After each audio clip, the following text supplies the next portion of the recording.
নমস্কার বন্ধুরা, আজকের ভিডিওতে আমরা জানব 2026 সালে মার্চ মাসে কোন কোন একাদশীর ব্রত আছে, এই ব্রতগুলোর গুরুত্ব কী এবং তারিখগুলো বাংলা ক্যালেন্ডারে কিভাবে পড়বে।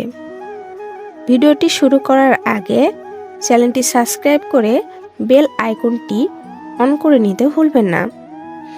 ইংরেজি 15 মার্চ 2026 রবিবার, বাংলা 30 ফাল্গুন 1432। এই দিনটি হচ্ছে পাপমোচনী একাদশী। এই একাদশী ব্রতটি ভক্তদের জন্য খুবই গুরুত্বপূর্ণ।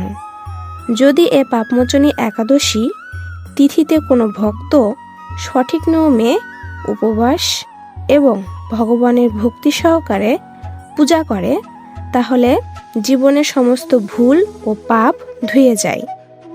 এ পাপমোচনী একাদশী সকল সুখের আধার, সিদ্ধ প্রদানকারী ও পরম মঙ্গলময়। এ একাদশী পালনে সমস্ত পাপ মোচন করে বলে এ একাদশীর নাম পাপমোচনী একাদশী।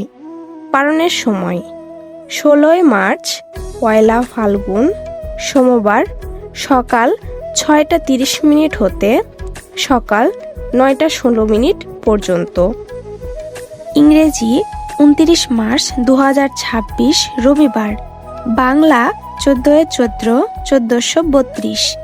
এ একাদশী তিথিকে কামদা একাদশী বলা হয়। এটা চৈত্র মাসের শুদ্ধ একাদশী এবং এর পুরাণ মতে ইচ্ছা পূরণের জন্য উপকারী।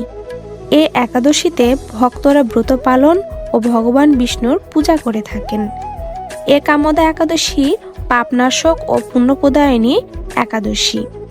পালনের সময় 30 মার্চ 2026 সোমবার সকাল 6টা 20 হতে সকাল 8টা 16 পর্যন্ত। একাদশী দিনে সাধারণত ব্রত রাখা হয়। ভোর থেকে দুপুর পর্যন্ত ব্রত রাখা হয় এবং পূজার শেষে ভগবানের আরতি করা হয়। ভক্তরা পালনের দিন সকালে ব্রত ভঙ্গ করেন এবং খাবার গ্রহণ করেন। শাস্ত্রে বলা হয়েছে, একাদশীর দিন উপবাস করলে মানব জীবনে ধর্মীয় ফল বৃদ্ধি হয়। এই ছিল 2026 সালে মার্চ মাসের একাদশীর তারিখ ও পূজার নিয়ম।